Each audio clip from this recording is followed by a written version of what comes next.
And now, stay tuned for the program that is rated tops in popularity for a longer period of time than any other West Coast program in radio history. The Whistler.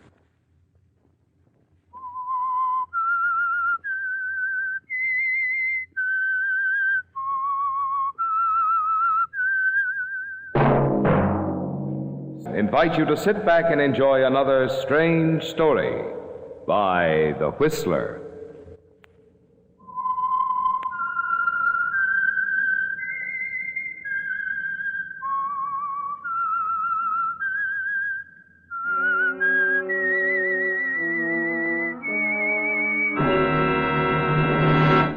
I am the Whistler, and I know many things, for I walk by night. I know many strange tales hidden in the hearts of men and women who have stepped into the shadows. Yes, I know the nameless terrors of which they dare not speak. And now for the Whistler's strange story, The Lady with the Knife.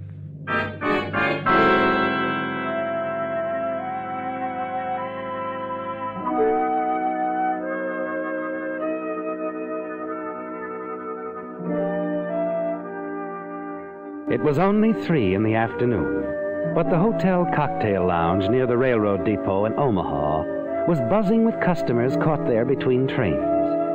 In the darkness of the corner booth, Morley Carr sat with a portly gentleman in the salt and pepper suit. His name was Sam Wilson, and he loved to talk. Morley, on the other hand, loved to listen. Yes, in his kind of business, he often found it profitable to strike up an acquaintanceship with an overindulgent stranger in a bar.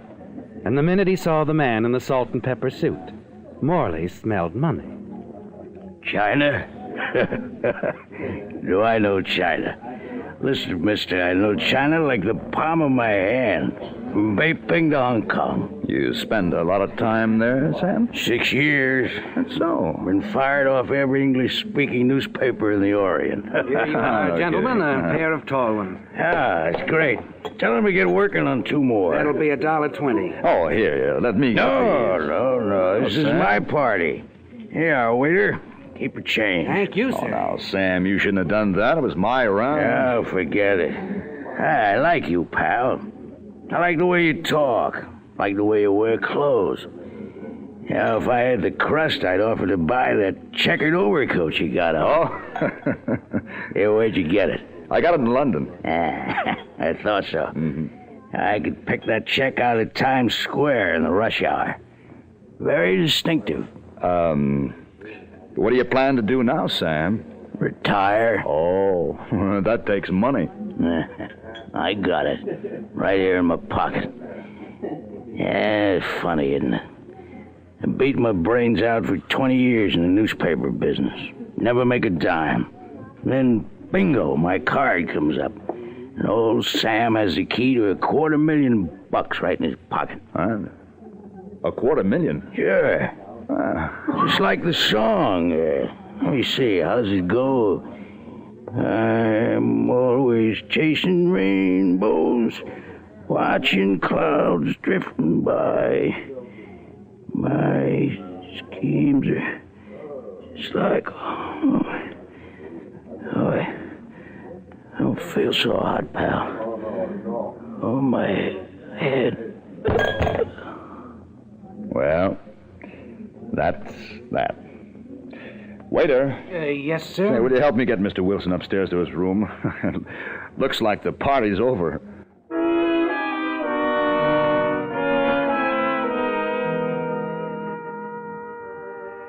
It sounds a little fantastic, doesn't it, Morley? But it's worth looking into. $250,000, he said, and something about the key to it in his pocket. The waiter helps you get him to his room, lay him on the bed, and you walk down the hall a few doors to your own room, already thinking of the approach you're going to use on your new friend Sam when he comes around tomorrow. 10 minutes later, you hear voices and movement down the hall that brings you to your door. You open it quietly.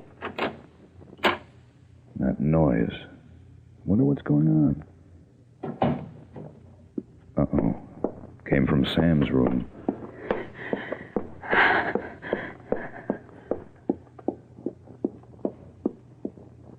A girl leaves Sam's room, passes close to you as she hurries down the hall. You get a good look at her. Black hair, a pretty face, but hard. As soon as she turns the corner, you run down the hall. Sam's door is still unlocked. He's still on the bed, Morley, right where you left him. But now there's a knife in his back.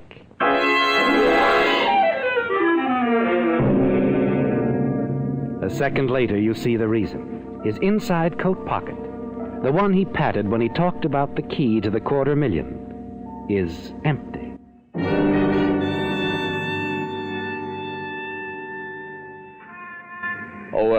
Dorman.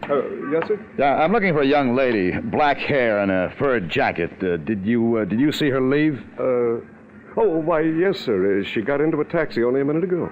Taxi, which one? Do you know the driver? Well, I don't know his name, sir, but this is his regular station. He ought to be back in a few minutes. Thanks.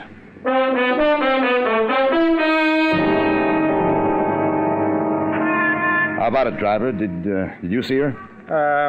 Black-haired dame in a fur jacket. You know, it's awful hard to remember sometimes. All right, here. Maybe this'll help. Thanks. Yeah, as a matter of fact, I do remember now. Took her to a hotel on the other side of town, picked up her baggage, and brought her back to the station. She got on the 706 for San Francisco. Pulled out a half hour ago. You got a good memory. Look, I'll be back in 5 minutes. Wait here for me. Right. Where to? The airport.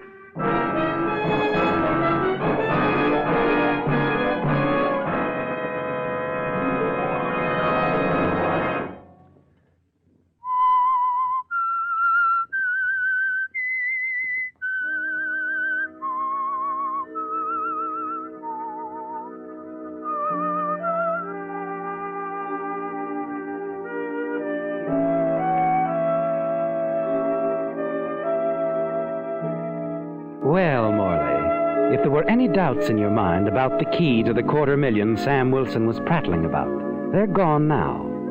His body, lying on the bed in that Omaha hotel, that empty pocket in his coat, and above all, the lady with the knife, all tell you that it's real.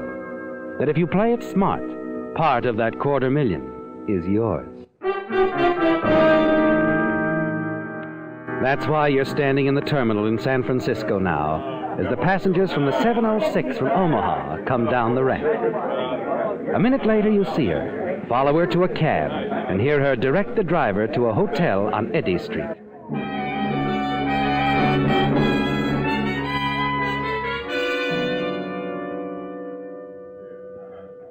Yes, sir. Hello, say, I heard a friend of mine was registered here. The name's Bradley. Bradley? Yeah. Here, I'll check the guest list. If you will, thanks. Take a look now. We don't seem to have a Bradley registered. No. Not here, huh? Well, thanks. Not at all.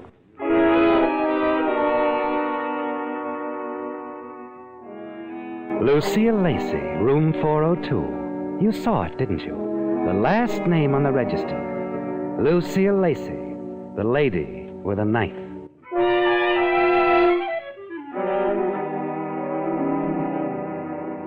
Directly across the street, there's another hotel, a small one, a little ragged at the edges. You take a room, then station yourself in the lobby where you can keep an eye on the entrance of the Brighton across the street. And during the next few days, you follow Lucille Lacey everywhere. But it's not until the fourth day that she makes a move that means something.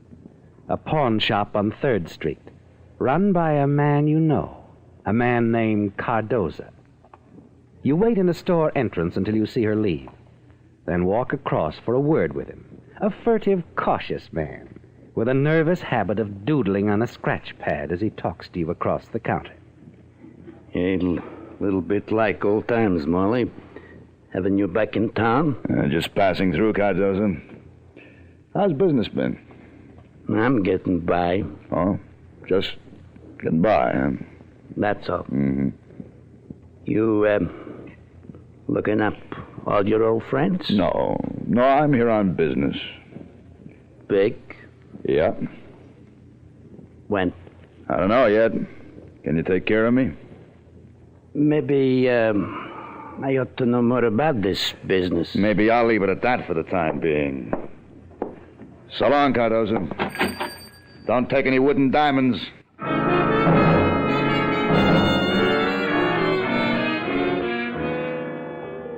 Well, Morley, you know a good deal more than you did before. Cardoza's main stock in trade is jewelry. And this time it's $175,000 worth. At least that was the figure Cardoza was doodling on his scratch pad. It's the biggest thing you've ever run across. You're really careful with Miss Lacey now. Watch her like a hawk. And the next day you follow her to a shabby office south of Market Street. You watch the entrance until she comes out, and then hurry across the street and up a flight of stairs.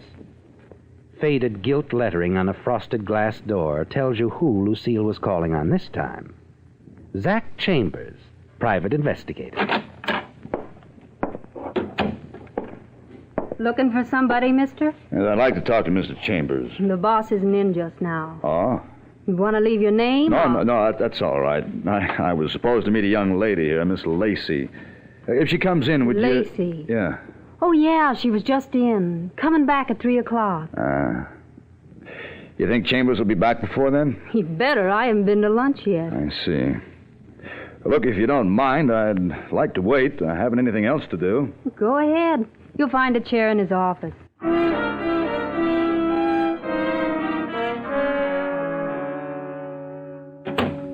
Chambers? Yeah, that's right. My secretary tells me you've been waiting a couple hours. Uh-huh. Look, we got about 20 minutes, Chambers. I'll get right to the point. I want you to do me a favor. Oh, I'm not exactly in the habit of... There'll be a fee in it for you, of course, a good one. Yeah? You got an appointment with a girl at 3 o'clock. I have? Yeah, your secretary told me. She talks too much. It's all right. I've been following this girl for some time. Well? No. It's nothing like that. I'm a friend of her husband's. She ran out on him. Happens every day. Why don't you stay out of it? And this is different. She really loves the guy. She's just mixed up. Aren't they all? I promised him I'd talk to her, and so far I haven't found the opportunity. Doesn't she know you? No, that's what gave me the idea. You're way ahead of me, pal. I'd like to take your place, Chambers. Huh? When she comes here to talk to you. Oh, now, wait a minute. There's really nothing wrong. You know how people pour their hearts out to strangers, and I figured it'd give me a perfect chance to talk her into going back to her husband. Well, what do you say? Oh, I can see your point. It seems like a neat way to get to her. What was it you said about money? What's your usual fee? 30 a day in expenses. Only, this is a rather unusual case. Can we make it 50? Yeah, let's. What'd I do? Where's your secretary? Out to lunch? All right, keep her out and stay away yourself for a couple of hours. Oh, where can I hang my coat? That closet in the corner. $50 for doing nothing. That's not bad. Of course, there isn't a chance I won't get... Come back at 5, I'll give you the money then. That is, if she keeps the appointment. Okay, pal. One more thing. Yeah? You're a very interesting liar.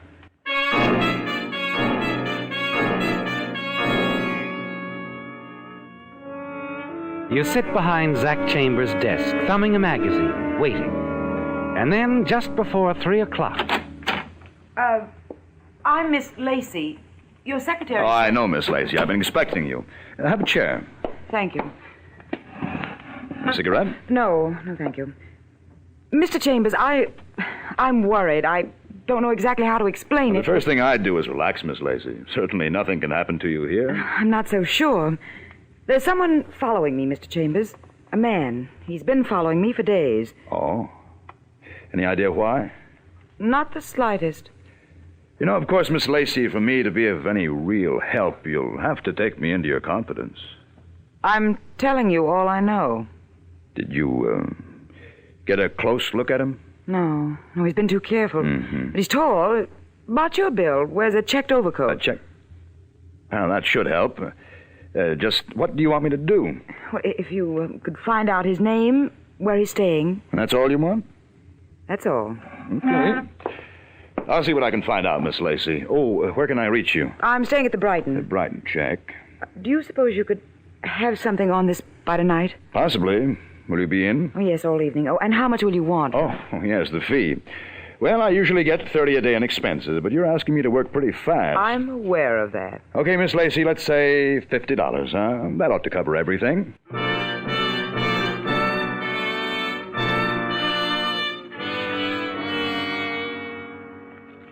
20, 30, 40, $50. Okay, pal, all here. How'd you make out? Oh, we had a nice talk. It's like I told you. She's a confused girl. Oh, sure. Yeah, and I'll be running along. Thanks for the cooperation. Thanks for the fee. Hey, wait a minute. You forgot your overcoat. Oh, yeah. Say, you like that check coat, Chambers? Yeah, it's a knockout. It's yours. Huh? The lady, she doesn't like it on me.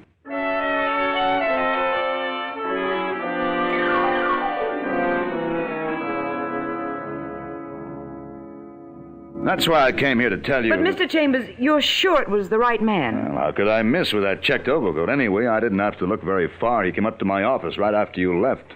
He followed me there? That's right. Who is he? He's a pretty big guy, Miss Lacey. Name's Morley Carr. You ever hear of him? Morley Carr. No. How do you mean he's big? Oh, he's an international jewel thief. Anything that comes along has money in it. Big money. I see. You know, I'm beginning to think that $50 deal I made with you is too cheap. You may need some help, Miss Lacey. I'm not asking for help. What's he after? He tried to sound me out about you, or rather, buy me out. He offered me a deal. Where does that leave us? Oh, well, I figured I'd talk to you first. Of course, he's coming back, and I have to tell him something. You can tell him you're not for sale. Oh, but I am. You don't have to tell me how big this is. With Carr in it, I know it's big. It's too big for anyone to handle alone. You might as well admit that right now. Well, maybe you're right. Have we got a deal? Well, something has to be done about Carr. Why don't you leave that to me? No, just give me some time. I've got to think. When's he coming back? Tomorrow night. Wednesday. It's got to go one way or the other before Thursday morning. Why? Oh, never mind now. When I decide what I want you to do, I'll get in touch with you. Okay. Oh, say, you mind if I take the paper along? I haven't read it. I'm through with it. Thanks. Well, so long, boss.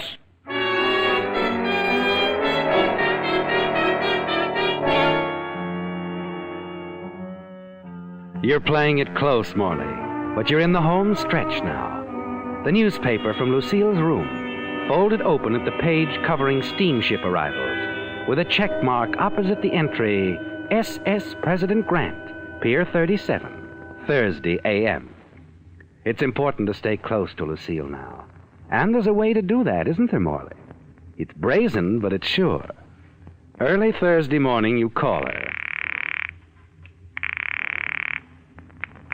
Hello? Miss Lacey? Yes?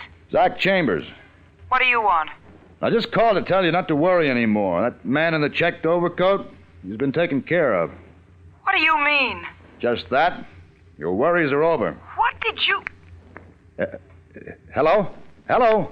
And that's what Gertrude said, Julie. Oh, but that's very silly, Donald. I didn't say any such thing. Oh, hey, what's wrong here? Operator! Hello? Operator, I was talking to... I'm sorry, sir. I'll reconnect you. Hello? Hello, Mr. Chambers? Yeah, somebody cut in on us. Did you hear what I was saying Give it, about... will you? Not on the telephone. Come over here right away. Sure thing, boss.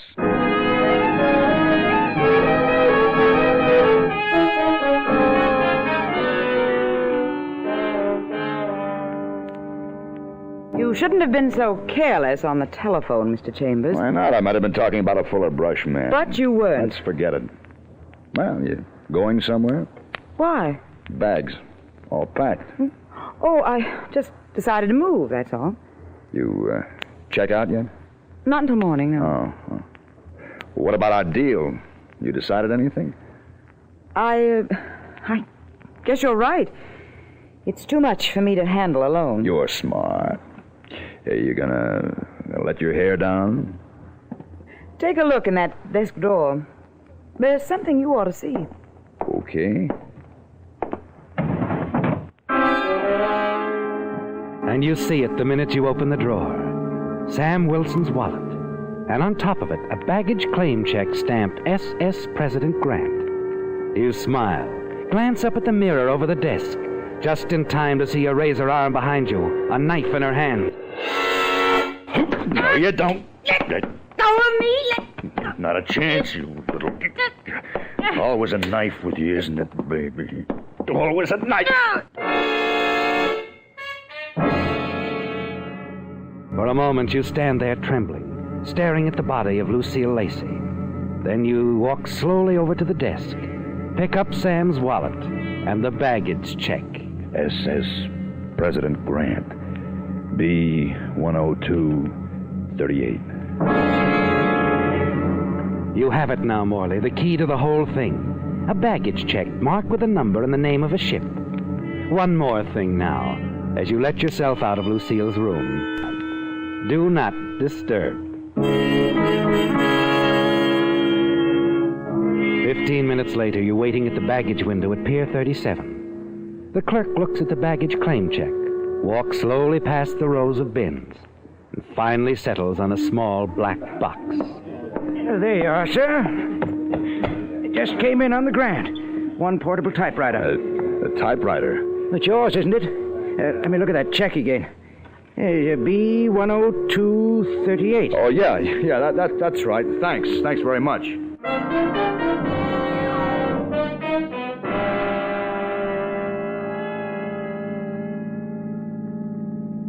Seabrook Hotel, that's on Eddy Street, ain't it? That's right. You can't wait any longer, can you, Morley? As the taxicab weaves through traffic, you open the portable typewriter case on the floor where the driver can't see. Nothing here. Wait a minute. You turn the typewriter over and get out your pocket knife.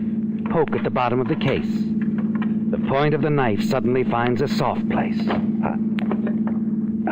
Here we are. The lining comes off, revealing a cotton pad underneath. You pluck it out, and the bottom of the box seems to burst into flame. Diamonds. Holy cow. What a payoff.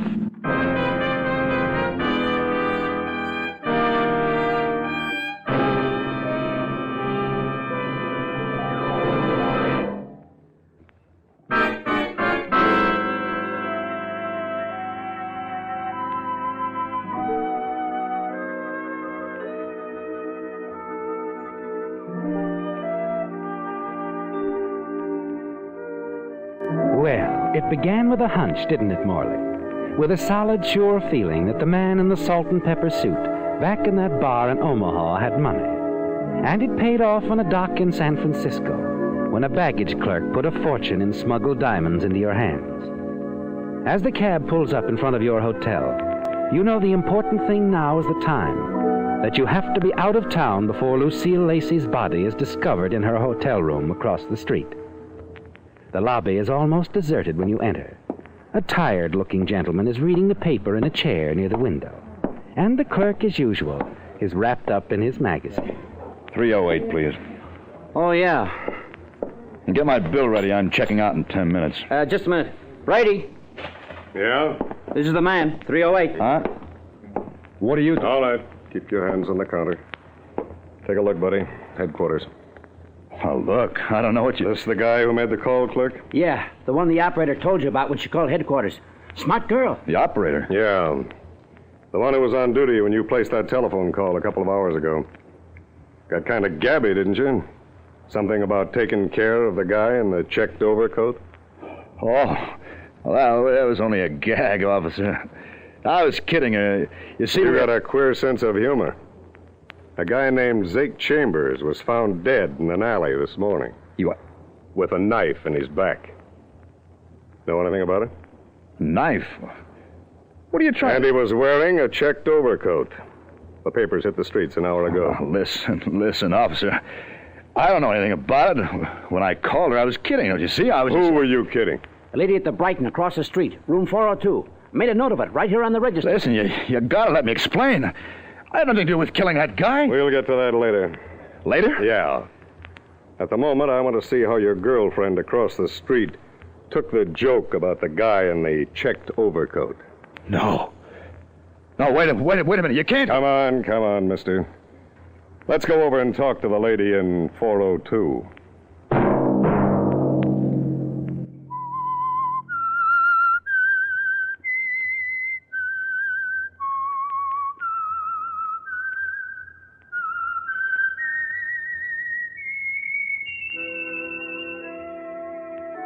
Let that whistle be your signal for the Whistler each Sunday night at the same time.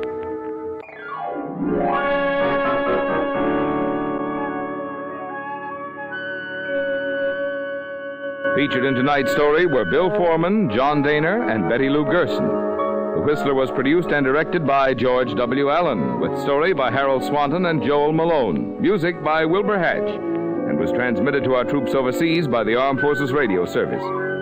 The Whistler is entirely fictional, and all characters portrayed on The Whistler are also fictional. Any similarity of names or resemblance to persons, living or dead, is purely coincidental. Remember at the same time next Sunday, another strange tale by The Whistler. Marvin Miller speaking. This is CBS, the Columbia Broadcasting System.